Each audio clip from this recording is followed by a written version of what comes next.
So here we are on the Yamaha booth at Apex. This is one of the biggest stories of the show.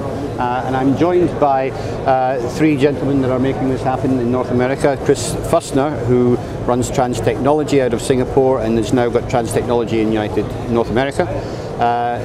The TransTechnology North America is going to be managed by Brian O Leary, who many of you may know. And then on the end here we have Scott Frost, who's also going to be working, I believe, in North America on the product side. You all have a connection, gentlemen, don't you? Because you used to work for Amistar.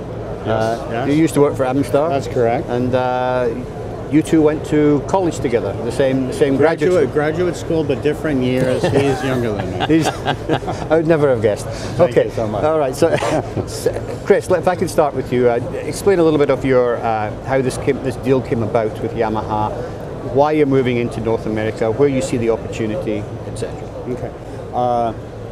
About a year ago, Yamaha came to me and presented this opportunity of going into North America with their brand name and building up a market share, building up a presence here. And I immediately said yes. I was working with Yamaha now for 25 years in Southeast Asia and Asia in general. So this was a terrific opportunity, a terrific sign of trust.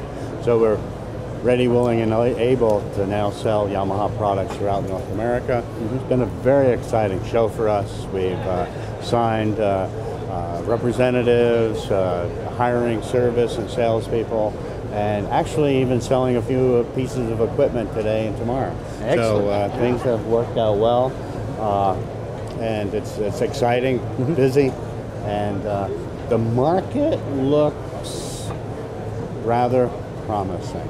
Good. Well, congratulations. Well, you've certainly got some very talented people on board. I've known Brian for many years.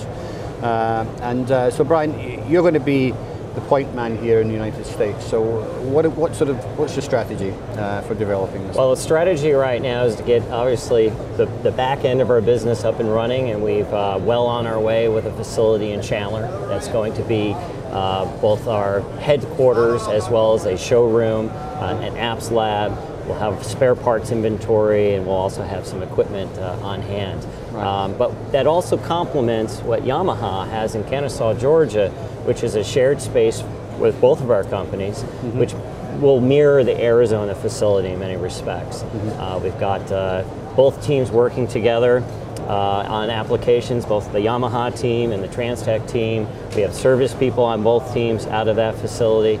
But the Arizona facility will be a sort of TransTech proper, I suppose. Right. But this is just the beginning. You know, we have plans of having perhaps similar services in other strategic markets throughout the United States. You know, we're here, we're ready to make a big footprint, and we're going all in. So. Great. Well, Yamaha, of course, isn't really new to the United States. I mean, what's the installed base that you have here already? I'd say about 1,300 machines. And we're also planning demo machines and training areas in Boston area and San Francisco area. Right. So Scott, can you maybe tell us a little bit about the actual machines themselves? I mean, what features have the machines got, and what makes them particularly well suited for the US market? Well, everyone's making the change to electronic feeders. And the new Yamaha feeders are superior to the pneumatic feeders for the pick reliability. The new machines for interconnectivity between the screen printer and the AOI for everything to talk together. It's just phenomenal on the ability of those machines. Speed-wise is superior. We take the YS40, being able to get 100,000 parts an hour in 1 meter is just a phenomenal leap for the But I mean, are you going to have many customers that are doing 100,000 parts an hour here in North America? I mean, Mexico, and I think we're going to get surprised on the ability to put those machines. How do they suit the high mix market over here? It's coming back. I think it's going to start coming back from Asia a little bit to different markets here in the U.S., especially maybe in automotive. For the high-speed side. Right. And Chris, I believe there's also going to be some